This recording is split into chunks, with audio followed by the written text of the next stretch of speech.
We won't be fooled again. Inflation is most definitely not under control. Michael Snyder, Economic Collapse blog, reports inflation is going down. Let's all celebrate.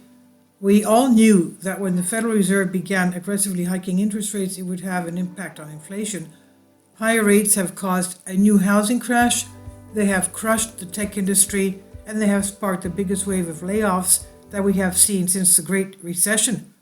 We have entered a significant economic downturn, so it was inevitable that the annual rate of inflation would start to moderate. But as I will explain below, that does not mean that inflation is now under control. The real rate of inflation is much higher than we're being told, and people all over the country are being absolutely crushed by the rising cost of living.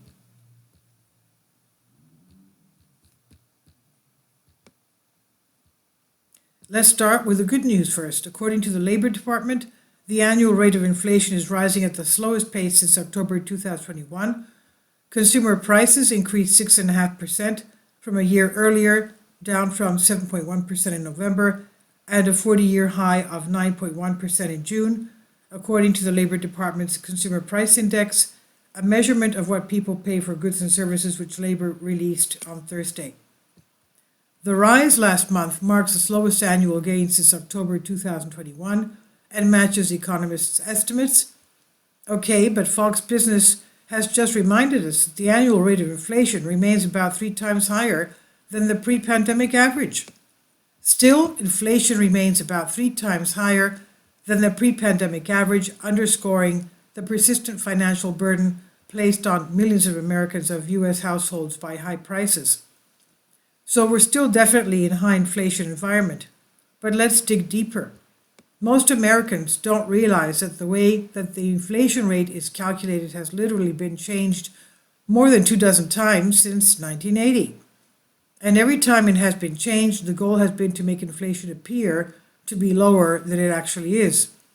If the rate of inflation was still calculated the way it was back in 1980, the real rate of inflation would be closer to 15% right now.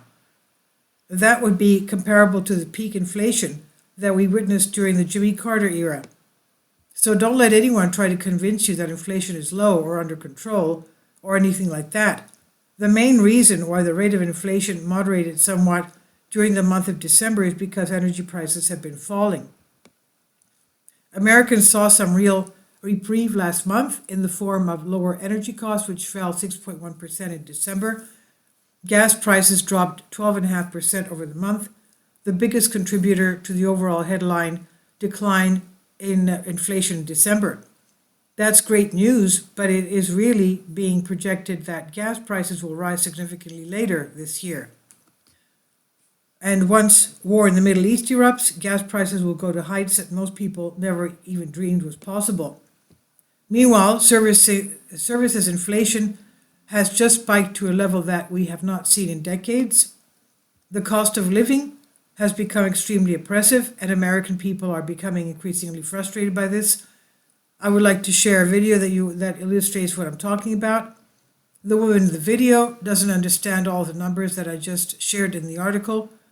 All she knows is that when she goes to the grocery store, prices are way higher than they once were. The video contains some graphic language, and I apologize for that in advance, but I want you to see her anger, because this is how millions upon millions of Americans are feeling about inflation right now. $120,000 combined household income and can barely afford groceries, she explains. That is absurd. That's astonishingly unbelievable. Something is wrong with that. Would you like to be the one that tries to convince her that inflation is under control now? Sadly, the truth is that over the past few years, the cost of living has been rising faster than our paychecks have, and so U.S. families have steadily been getting poorer. The average American family has lost the equivalent of more than a month's salary in annual income since President Biden took office, as high inflation and rising interest rates eat away at their finances, according to research by the Heritage Foundation. Experts at the conservative think tank analyzed consumer prices and interest rates and found in their latest report released Thursday that the average American household has lost the equivalent of $7,400 in annual income since Biden's inauguration, January 20th, 2021.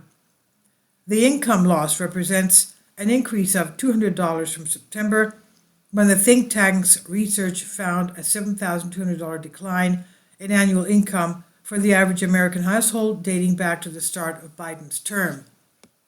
Prior to the pandemic, we were in a low inflation and low interest rate environment. Now that the Federal Reserve has dramatically hiked interest rates, we now find ourselves in a high inflation and high interest rate environment. The higher interest rates are also hammering our standard of living.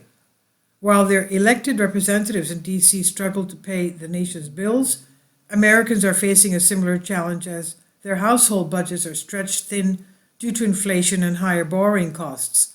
Those financial challenges lead more than 1/3 of households to rely on credit cards or loans to buy necessities in December.